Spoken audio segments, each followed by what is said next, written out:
Hi everybody. So continuing the lesson in humility. Drilling out rivets one at a time. This is the only time I wish that all the skins had dome head rivets on them. I have a nice rivet removal tool. Drills right into the middle of every dome head perfectly every time. Now, I don't care how much you pre-punch the head of that flathead or how good your split-tailed headed freaking no. Getting that thing in the center of those little rivets every time, trying to drill through the center of it, damn near impossible.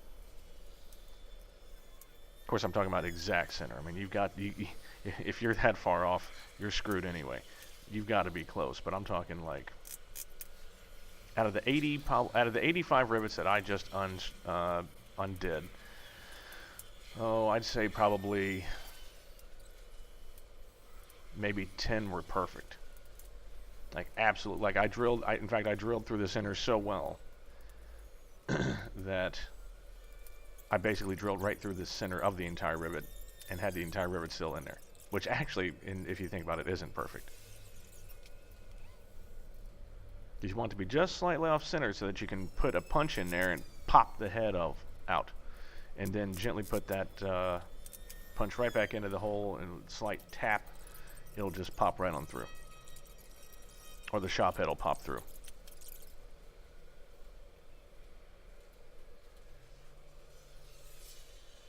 And here I am once again disappearing for unknown amounts of time because I just forget that the camera's there. Actually, I had a pretty good excuse for this one. So my friend Victor that you just saw came in and he wanted to show me some stuff. He's working with a guy in the hangar next door. They're rebuilding a Bonanza P35 Model P. It's gorgeous too. Anyway, he had a very generous gift that you'll see later.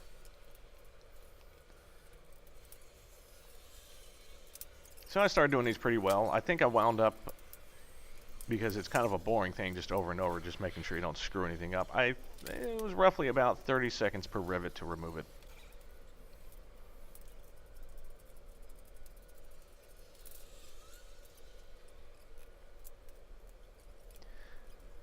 But of course you still have to go through and pick out any remaining pieces of rivet that got stuck to the holes themselves, because these are all dimpled, so it's not just a flat surface, it's a curved surface with more area for things to get hooked into.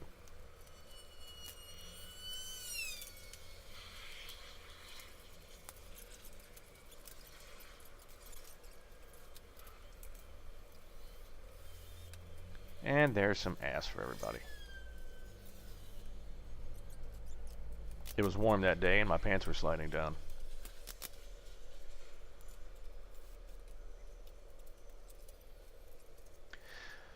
Now that that's all drilled out, we can actually put the appropriate rear spar assembly onto the appropriate skin.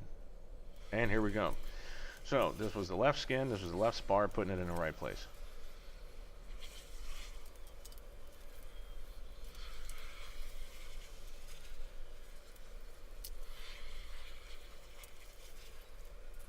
One of the parts that was tough was actually clecoing the ribs to the skin. And that's just normally because it's, it's number 40 holes, which generally work, for those 5/32 clecos, the little silver ones. But when holes are dimpled open, it's ever so slightly bigger. So finding clecos that would actually fit and hold was not easy.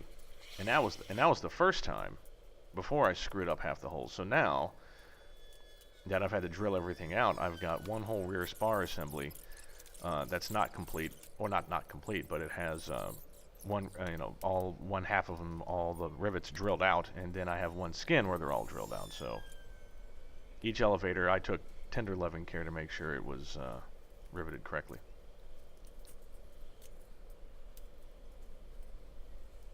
And of course, what I had wound up doing was putting the fore half of the trim tab hinge onto the wrong side when I riveted up that other side as well. So I had to re-rivet that back into place. Thankfully, it fit well, and the hinge put back together moves very freely. So you're about to see the gift that my friend Victor gave me. Is a beautiful 1 by 1 by 2 inch tungsten bucking bar. And there it is. Thank you, Victor. I'll see you guys later.